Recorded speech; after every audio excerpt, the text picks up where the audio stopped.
Good morning to all our radio listeners and to our online streaming viewers. We celebrate today the Holy Mass for the Monday, second week, Ordinary Time. Our Eucharistic celebration will be presided by Reverend Father Jowel Jomarsus P. Gatus, Parish Priest of Our Lady of the Holy Rosary Parish, Santo Rosario, Pau, Santo Tomas, Pampanga, and Assistant Director of the Archdiocesan Commission on Catechesis of the Archdiocese of San Fernando, Pampanga. Together we sing the entrance hymn.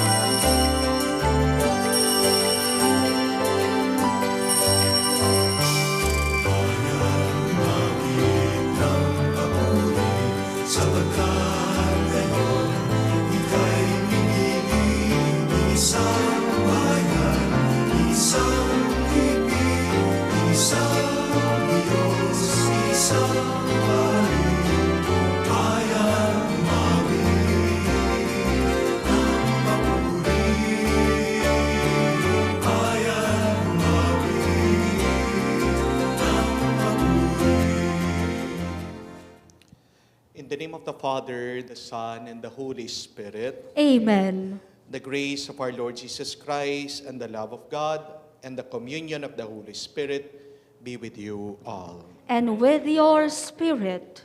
My dear friends, so that we can become more prepared to celebrate these sacred mysteries, let us first acknowledge our sins and failures.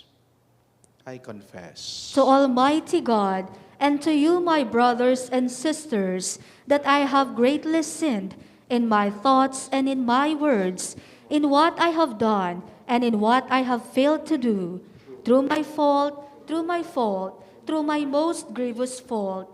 Therefore I ask Blessed Mary, ever Virgin, all the angels and saints, and you, my brothers and sisters, to pray for me to the Lord our God. May Almighty God have mercy on us, forgive us our sins, and bring us to everlasting life. Amen. Lord have mercy. Lord, have mercy. Christ have mercy. Christ, have mercy. Lord have mercy. Lord, have mercy. Let us pray. Almighty, ever-living God, who govern all things, both in heaven and on earth, mercifully hear the pleading of your people and bestow your peace on our times. We ask this to our Lord Jesus Christ, your Son, who lives and reigns with you in the unity of the Holy Spirit, God, forever and ever. Amen. Let us listen to the word of the Lord.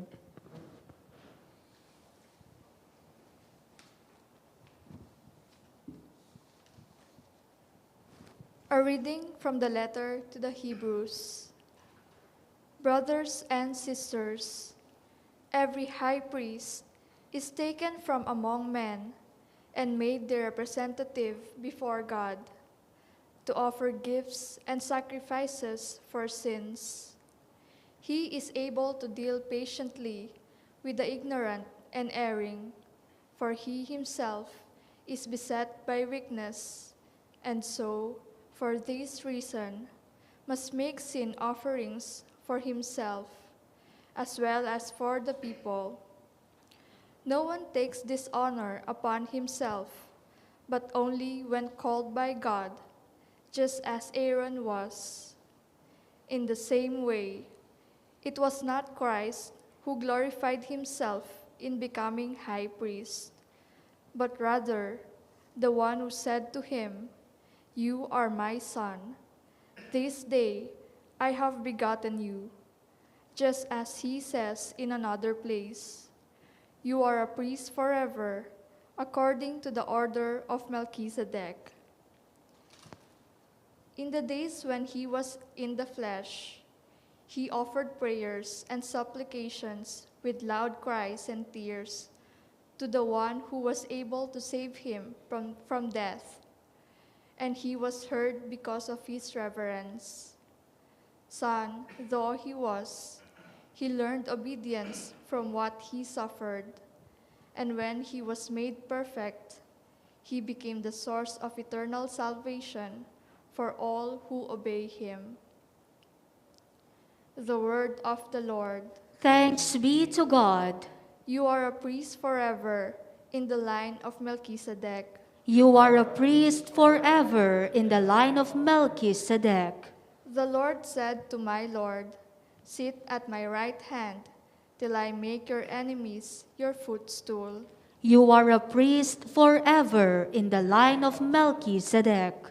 The scepter of your power the Lord will stretch forth from Zion. Rule in the midst of your enemies. You are a priest forever in the line of Melchizedek. Yours is princely power in the day of your birth, in holy splendor. Before the day star, like the dew, I have begotten you. You are a priest forever in the line of Melchizedek. The Lord has sworn, and he will not repent. You are a priest forever, according to the order of Melchizedek. You are a priest forever in the line of Melchizedek. Let us honor the Holy Gospel.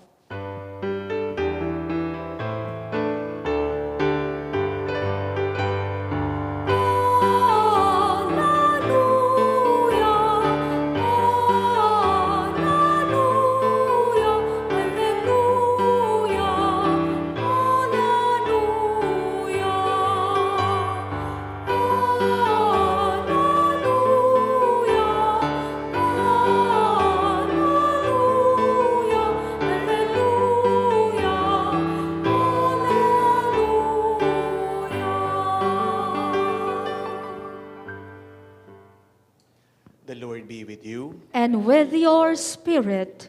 A reading from the Holy Gospel according to Saint Mark. Glory to you, O Lord. The disciples of John and the Pharisees were accustomed to fast. People came to Jesus and objected, "Why do the disciples of John and the disciples of the Pharisees fast, but your disciples do not fast?" Jesus answered them, "Can the wedding guests fast while the bridegroom is with them? As long as they have the bridegroom with them, they cannot fast. But the days will come when the bridegroom is taken away from them, then they will fast on that day. No one sews a piece of unshrunken cloth on an old cloak. If it does, its fullness pulls away the new from the old, and the tear gets worse. Likewise, no one pours new wine into old wineskins. Otherwise, the wine will burst the skins, and both the wine and the skins are ruined. Rather, new wine is poured into fresh wineskins." My dear friends, the good news of our salvation. Praise to you, Lord Jesus Christ. Magandang araw po muli sa inyong lahat. Magandang araw po, Father. 3 dahilan para ngumiti. 3 reasons to smile. Alam ko kasi marami sa inyo depressed. Marami sa inyo may problema.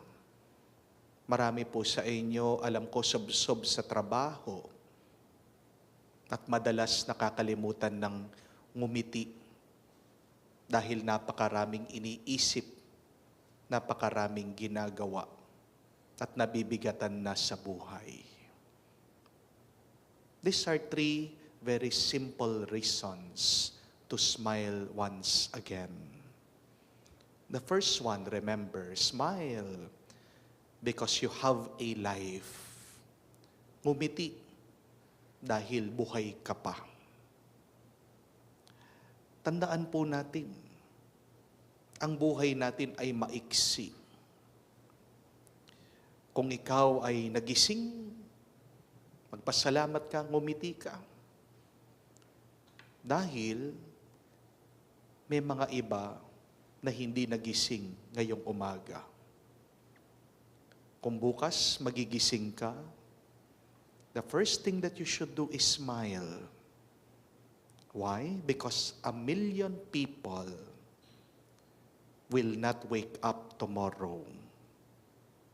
And how they wish they can continue with their life. Kaya nga, pag nabubukas mo pang iyong mga mata, pag nakakatayo ka pa, pag nakakahinga ka pa, smile. Hindi natin alam kung hanggang kailan tayo dito sa mundo. Pero saan ba natin inuubos ang ating oras at panahon? Tignan niyo po sa mga walang kakwenta-kwentang bagay. Focus on your life because it is the only life that you have. Amen? Ang malungkot na kwento, napakarami sa atin. Ano ang tinitignan? Ano ang pinapansin? Hindi ang buhay natin, kung hindi yung buhay ng iba. We keep on meddling on the business of other people. At yung mga iba pa nga dyan, pinupulis, binabantayan.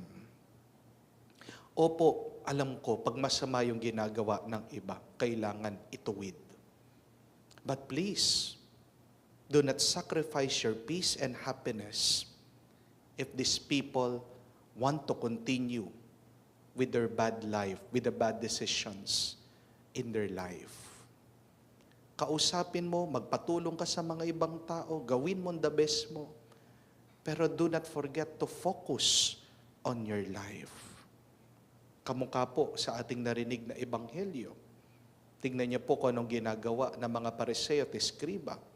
Wala nang ibang ginawa kung hindi magbantay sa ginagawa ni Jesus at ang kanyang mga disipulo. Yun ba ang hiling ng Diyos sa atin? Ang bantayan, ang pagkakamali ng iba? Kung nagkakamali ang isang tao, sinabihan mo siya, ginawa mo yung the best mo, and then hanggang doon na lang. Kung ayaw niya magbago, it is between him or her and with God and to God. Tandaan mo yon. Nababasa niyo din po yan. Doon po sa sulat ni San Pablo sa mga tao na Thessalonica. Sinasabi niya, we should strive to live a quiet life, minding our own business. Anong ibig sabihin? Huwag kang pakialamero. Huwag kang pakialamera. Kung gusto nila, nasirain nila ang buhay nila, okay, that is their life. But how about your life? Before you start meddling with the life of others, the question is, have you taken care of your life? Have you lived your life to the fullest? Yung nga sa mga sarili mong problema, hindi mo pa naaayos. Pinapakialaman mo yung problema ng ibang tao. Di po ba? So, mind your own life. Take care of your own life.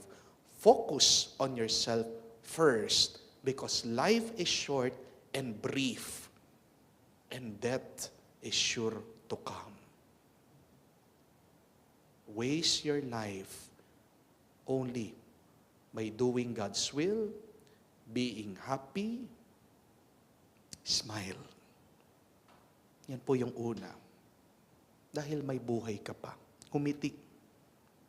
Pangalawa, ngumiti dahil may bagong oras at panahon. Smile because you have time. Kung iisipin mo, pag nagising ka sa umaga, ilang oras ang bago na nasa hinaharap mo? 24 hours. Those are brand new hours, brand new time given to you. At ano ang tawag natin sa kasalukuyan? If we translate it into English, it is the present. And what is the present? It is a gift. Hindi po ba? Ngumiti ka, matuwa ka, dahil binibigyan ka ng regalo ng Diyos. Ano yon? Oras at panahon.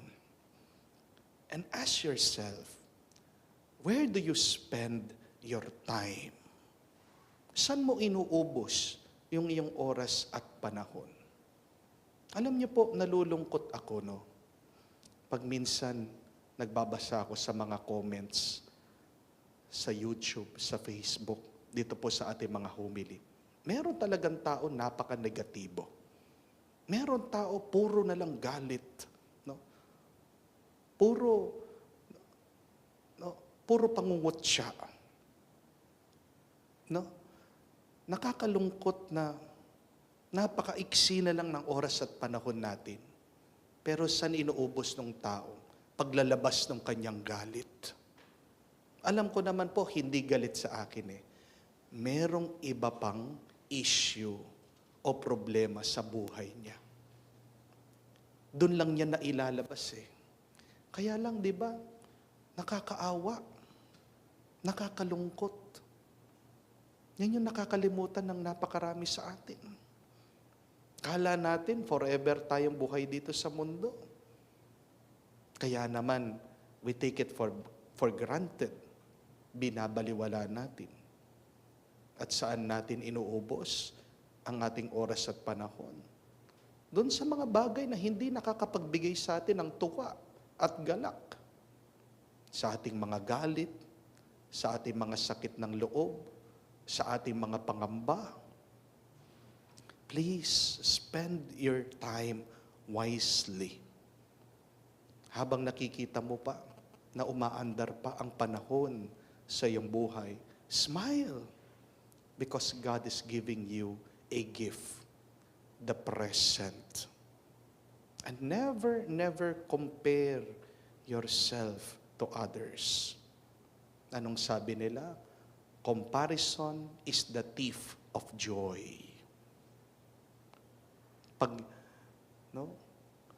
Pag tinitignan mong ibang tao, pag kinukumpara mong iyong sarili sa iba, mawawala ang iyong tuwa at galak. And never ever compare also your past to your present. Meron mga iba kasi sinasabi nila, buti pa noon. Wala akong problema. Noon yun eh. Tapos na yun eh. Kahit na may problema ka ngayon, wag mong kalimutan, meron pa ring grasya. Hindi ka naman papabayaan ng Diyos na mabuhay na walang grasya. Dahil pag walang grasya, anong ibig sabihin? Patay ka na. Di po ba? Grace can only be available through time. Without time, you will never experience God's grace. That is why, be more thankful, be appreciative, smile, be happy, because you have time. Pangatlo at kahuli-hulihan, smile, because you have a loving God. Ngumiti ka, dahil meron tayong isang mapagmahal na Diyos. Minsan may mga tao na may problema. Naririnig ko po, sabi nila, Father, Diyos na lang kinakapitan namin. Father, yung salita na lang ng Diyos, yung homily niyo nagpapalakas sa akin. Tingnan niyo po yun, no? Kahit na sa mabigat, mahirap na sitwasyon, at least nakikita pa rin ang Diyos. At yun yung nagiging dahilan para lumaban, magpatuloy. Tayo ay nagpapasalamat.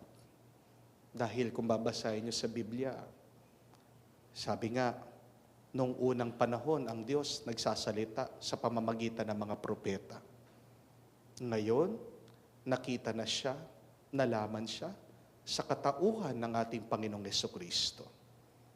At kahit na wala, umakyat na sa langit ang ating Panginoon, buhay pa rin ang inang simbahan. Nandiyan ang mga pare, tumatayo, nagiging katawan ni Kristo para sa kanyang sambayanan. So God's presence is still alive, very much alive in our life. That is another reason to smile. Pag hindi mo na alam kung anong gagawin mo, pumasok ka sa simbahan. Maghanap ka ng pari. Buksan mo ang Biblia. Magdasal ka. Then smile once again. Tandaan mo na hindi ka pinapabayaan ng Diyos. Mababasa niya po sa Proverbs, a cheerful face gives joy to the heart. Anong ibig sabihin? Kung gusto mong sumaya, matuwa, umpisahan mo sa pagngiti. At binibigyan tayo ng 3 dahilan pa ng Diyos para matuwa, para ngumiti. Una, ang iyong buhay. Pangalawa, ang oras at panahon sa iyong buhay. At pangatlo, huwag mong kalimutan, gaano man kahirap, kabigat ang buhay, may isang mapagmahal ng Diyos na hindi ka pinapabayaan. I hope you smile more so that you can become more happy. And this happiness can also be our way to holiness. A happy heart is also a holy heart. You can be holy by becoming happy. Ito po yung grasya na ating pinagdarasal sa ating misa. No? Na gaano mang kahirap ang buhay, gaano man kasakit ang ating mga pinagdaraanan, there is always a reason to smile. I pray that you would smile more so that you can become more joyful in doing God's will every day. Amen. Jesus Christ is the eternal high priest. Through him we pray to the Father in the unity of the Holy Spirit.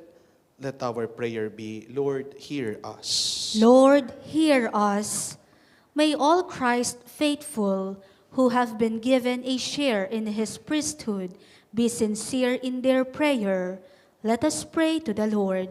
Lord, hear us. May those who share the ordained priesthood proclaim the word of Christ with fidelity. Let us pray to the Lord. Lord, hear us. May those who are suffering at this time and offer prayer with loud and silent tears discover that God is present to them in every difficulty. Let us pray to the Lord. Lord, hear us.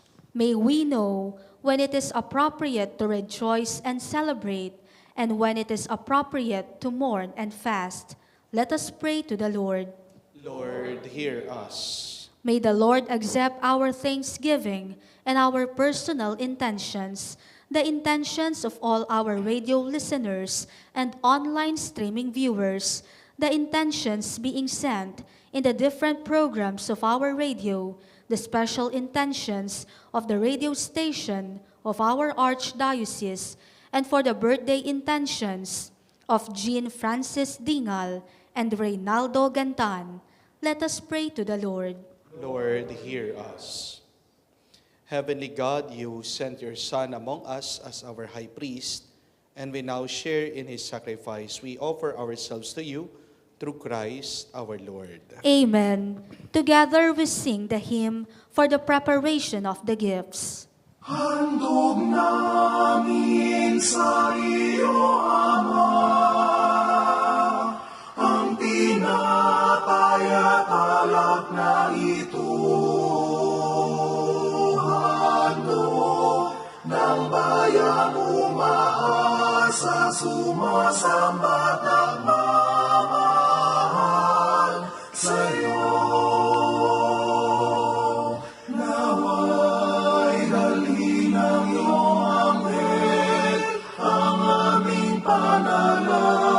Sa'yo damana, katulad ng halibuyat ng insenso, umaakyat sa kalangitan. Handog namin sa iyo, Ama, ang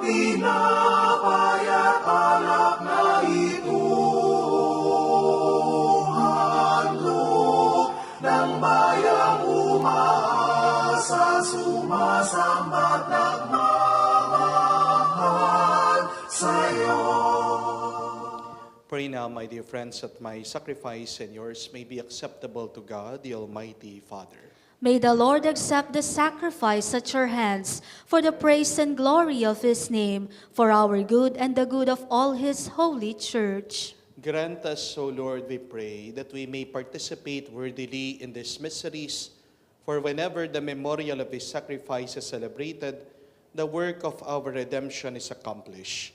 We ask this through Christ our Lord. Amen. The Lord be with you. And with your spirit, Lift up your hearts. we lift them up to the Lord. Let us give thanks to the Lord our God. It is right and just. It is truly right and just, our duty and our salvation, always and everywhere to give you thanks. Lord, Holy Father, Almighty and Eternal God, for although you have no need of our praise, yet our thanksgiving is itself your gift. Yet our thanksgiving, yes, since our praises add nothing to your greatness, but profit us for salvation, through Christ our Lord. And so in company with the choirs of angels, we praise you, and with joy we now proclaim.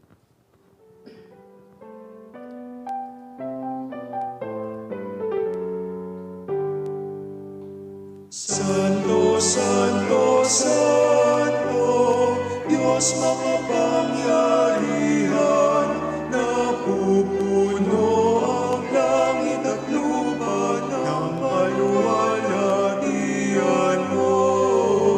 Hosana, Hosana, Hosana, Hosana, Hosana,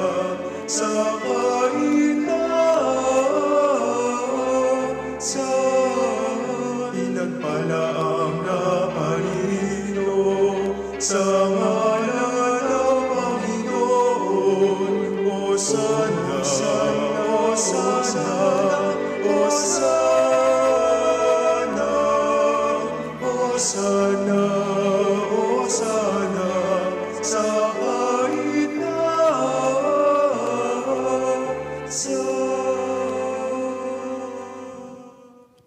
You are indeed holy, O Lord, the fount of all holiness. Make holy, therefore, these gifts, we pray, by sending down your Spirit upon them like the dewfall, so that they may become for us the body and blood of our Lord Jesus Christ. At the time when he was betrayed and entered willingly into his passion, he took bread and giving thanks, broke it, gave it to his disciples, saying, "Take this, all of you, and eat of it, for this is my body, which will be given up for you."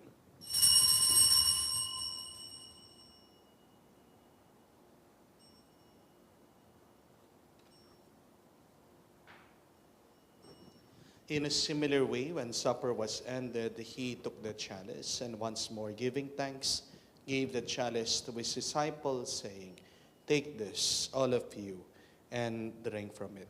For this is the chalice of my blood, the blood of the new and eternal covenant, which will be poured out for you and for many, for the forgiveness of sins. Do this in memory of me."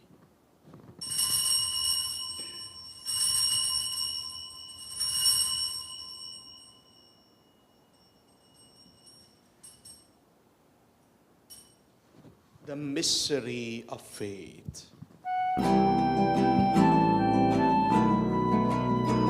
Sa krus mo at pagkabuhay, kami natubos mong tunay. Poong Jesus, Diyos naming mahal, iligtas mo kaming tanan.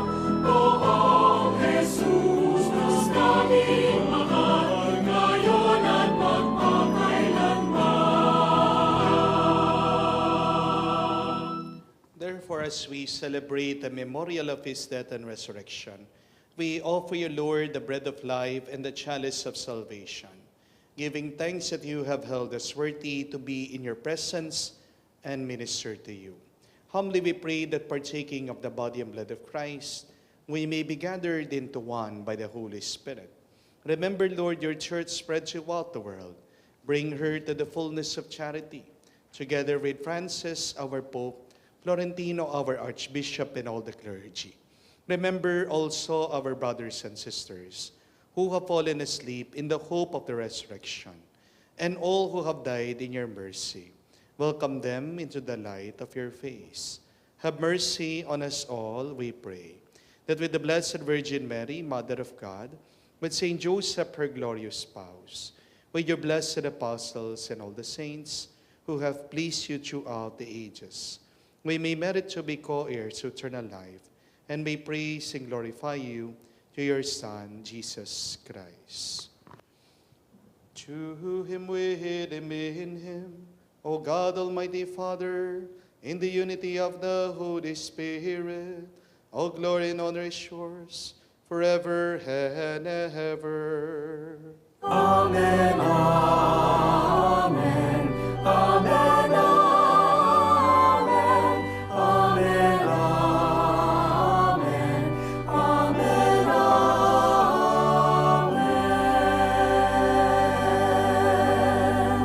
Full of trust and confidence, our loving Father, let us now pray to the words that Jesus taught us.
Deliver us, Lord, we pray, from every evil, graciously grant peace in our days, that by the help of your mercy we may be always free from sin, and safe from all distress as we await the blessed hope and the coming of our Savior, Jesus Christ. For the kingdom, the power, and the glory are yours, now and forever. Lord Jesus Christ, said to your apostles, peace I leave you, my peace I give you.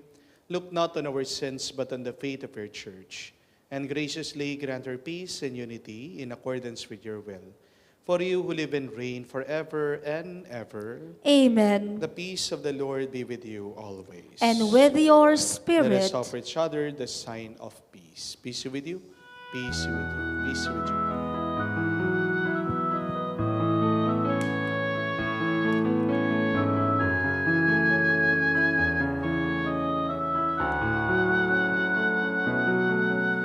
Cordero ng Diyos na nag-aalis ng mga kasalanan ng mundo, maawa ka sa amin. Cordero ng Diyos, maawa ka. Cordero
behold our Lord and Savior Jesus Christ, our Lamb of God, the one who takes away the sins of the world.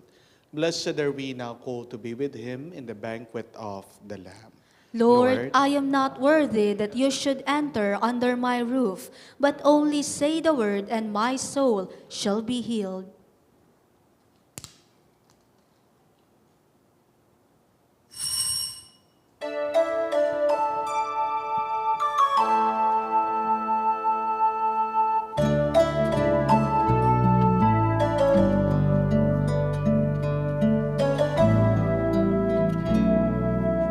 Dearest Lord, teach me to be generous.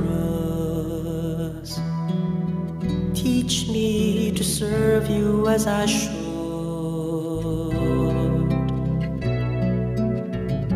To give and not to count the cost. To fight and not to heed the wounds. To toil and not to seek for rest. To labor and ask not for reward, save that of knowing that I do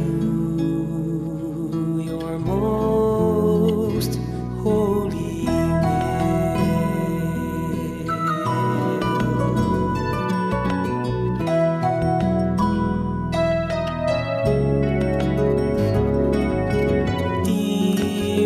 Lord, teach me to be generous. Teach me to serve you as I should.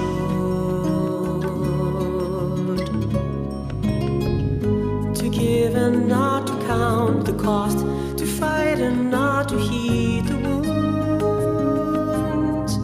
To toil and not to seek for rest. To labor and ask not for reward, save that of knowing that I do your most holy will.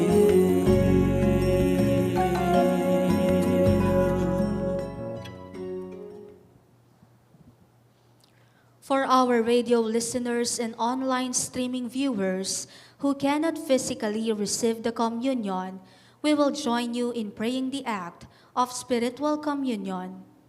My Jesus, I believe that you are present in the most holy sacrament. I love you above all things, and I desire to receive you into my soul.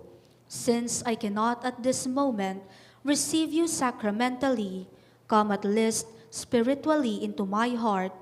I embrace you as if you were already there and unite myself wholly to you. Never permit me to be separated from you. Amen. Please all rise.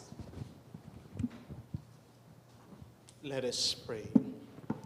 Pour on us, O Lord, the spirit of your love, and in your kindness make those who have nourished by this one heavenly bread and one in mind and heart. We ask this through Christ our Lord. Amen. The Lord be with you. And with your spirit. And may Almighty God bless you, the Father and the Son, and the Holy Spirit. Amen. The Mass has been offered. Let us now go in peace. Thanks be to God.